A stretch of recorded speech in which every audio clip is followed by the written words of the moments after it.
Welcome back. This is Good to Know. We have storytellers across the country sharing cool stories about kids and the inspiring things they're accomplishing.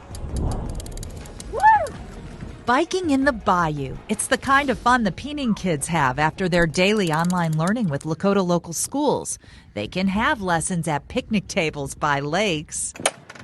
Because this school year, home is this RV, which is currently in Louisiana, where they Zoomed from with me. I love the fact that you framed it so that adventure is over your head. Was that purposeful? Kind of like our backdrop, yeah. When we Zoom or, talk to people. It's one way they've kept connected to the tri-state since they hatched their pandemic plan. They refer to it on Instagram as making COVID lemonade, knowing they could do everything they do virtually from anywhere. Parents Jamie and Dan last summer made the decision to hit the road with their kids. And then within 2 weeks, we sold 3 cars, bought a truck, bought an RV, rented out our house. Yeah, so we had a big yard sale. For 10-year-old Elle, 7-year-old Cammie, and 8-year-old Danny, where they go and what they see complement traditional schoolwork. Even better, Elle shares her travels with her classmates and teacher at Van Gordon Elementary.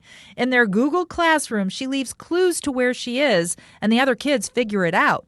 It's been a challenge to build community virtually, so this has been a really good opportunity for her and for her classmates to connect. And for those classmates to see the country through the Peening's eyes. So far, the family has been to 17 states.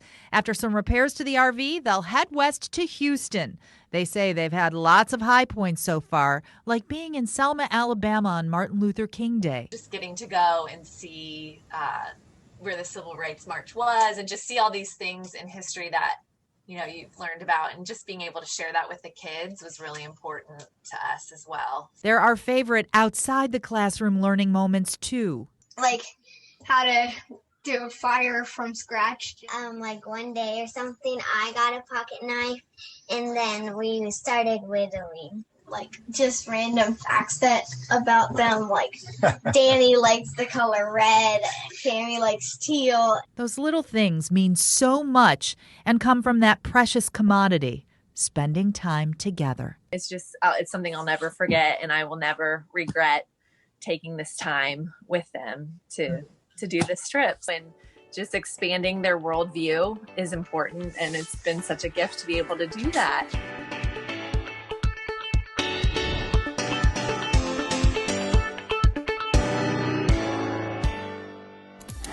A group of students in Florida is spreading the love with handwritten letters.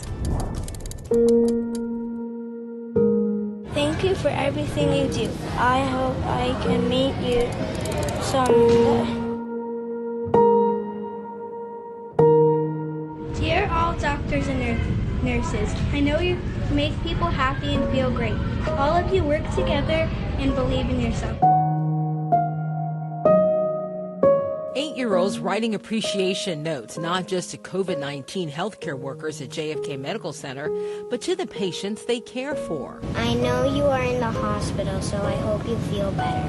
I hope you get out of there. Not just words, but beautiful pictures.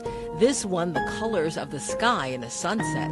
I hope they think of outside because they can't really see outside and see their families. So I wanted to tell, so I wanted to see, so I want them to make, like, they can go outside and have so much fun. The students hearing about what frontline workers experience, a battle to save lives in the COVID unit. Dr. Catherine Hodgen works 12-hour shifts on the COVID floor. A lot of us suppress a lot of the feelings of loss that we have because you feel like, okay, well, I have to compartmentalize it somehow, because if I can't compartmentalize it, how can I lose this 40-year-old and then walk into another room and then fight for somebody else?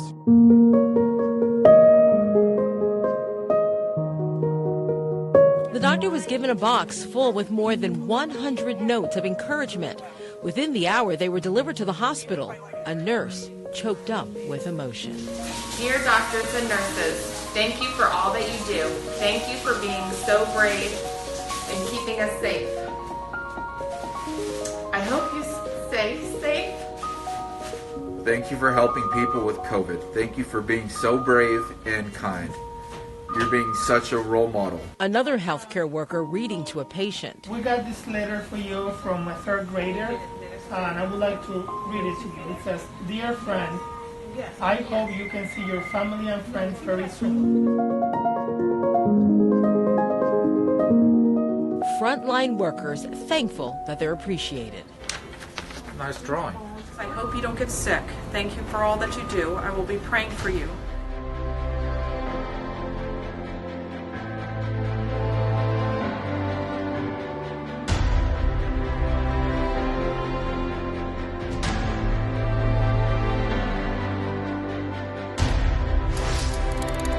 Look at the handwritten artwork. People didn't just write, thank you for your service. They did stickers and pictures and quotes, and it really, it's awesome, the effort that these families put forward. Look at all the 4x6 index cards. I had one family do 1,400 and another family do 600.